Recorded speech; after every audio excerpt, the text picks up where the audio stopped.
Welcome to this edition of the SKNIS Week in Review, which is a roundup of the highlights of government-related activities and programs that have taken place over the past week. In this program, we focus on the period July 6th to the 12th. Coming up, civil servants sensitized on Integrity in Public Life Act, Ministry of Health launches My Healthy Plate initiative, and Phase 1 of the Marine Ecological Assessment successfully completed. More details to these and others ahead. The Ministry of Health has launched the Healthy Kidney, Better Life, My Healthy Plate initiative, which has been used in the United States with great success to help children at a young age have information on healthy eating. The hope is that the information will result in changes in their behavior throughout their teenage years and into adulthood. The opening ceremony for the initiative was held at the St. Kitts Eco Park earlier this month. Minister of Health, the Honorable Eugene Hamilton, highlighted to the children the importance of taking care of their kidneys to avoid the exorbitant medical costs associated with kidney failure. So it is important, therefore, for you to take care of the kidneys by making sure you pay attention to what you eat and what you drink. Let me repeat that. Pay attention to what you eat and what you drink. To avoid having to spend money you don't have, pay attention to what you put in your bodies so that your kidneys won't go bad.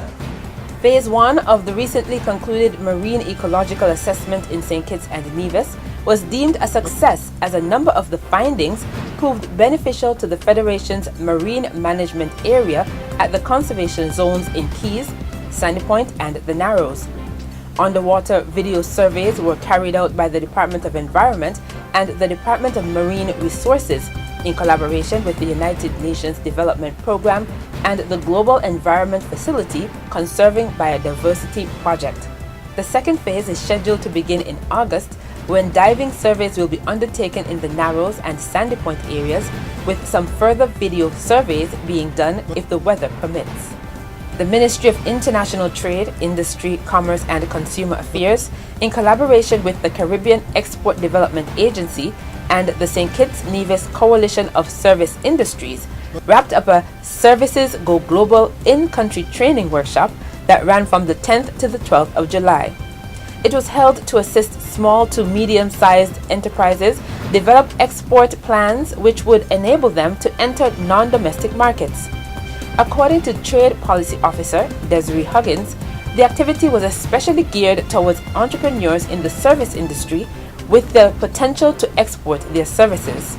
With the advent of trade agreements such as the CARIFORUM EU Economic Partnership Agreement, entrepreneurs such as yourselves must be prepared to take advantage of the avenues afforded to you via these agreements, as services play an instrumental role in ensuring the smooth running of the economy. Have you been observing Plastic-Free July? Plastic is one of the major polluters to the environment, and to combat this growing problem, the Ministry of Tourism launched the Plastic-Free July initiative to promote finding solutions to pollution.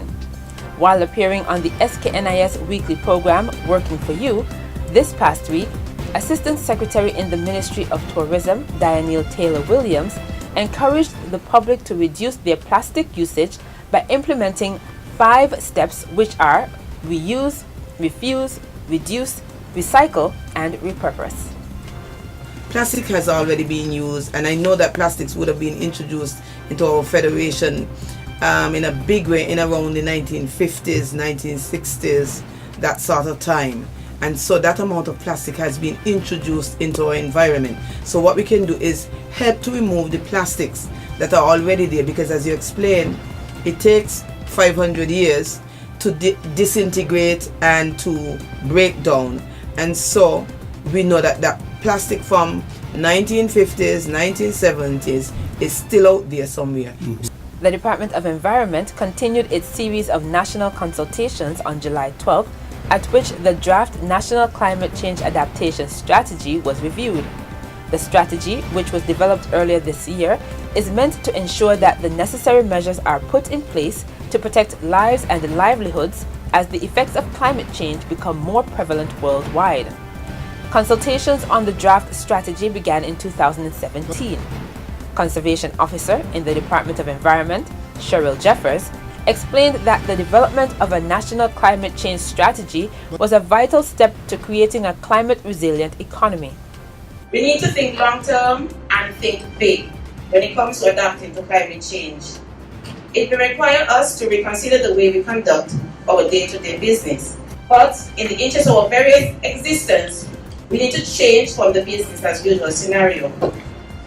This would mean more collaboration between sectors, more networking, sharing, and in general, making more efficient use of our resources and equity. Ultimately, this is why we are here today in this setting.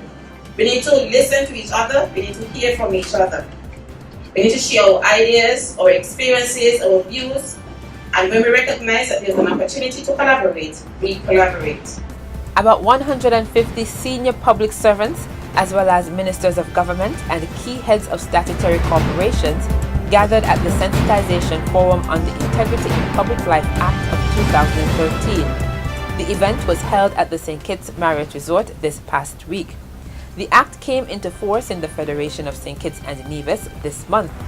Critical to the discussion was the impact the legislation would have on the public offices that they hold. The purpose of the act is to make provisions for a code of conduct and declarations of interest for public officials, to create penalties for the offenses of abuse of office, misconduct, and neglect of duty, to make provision for the establishment of the Integrity Commission and outline its powers and functions, and to also provide for related or incidental matters.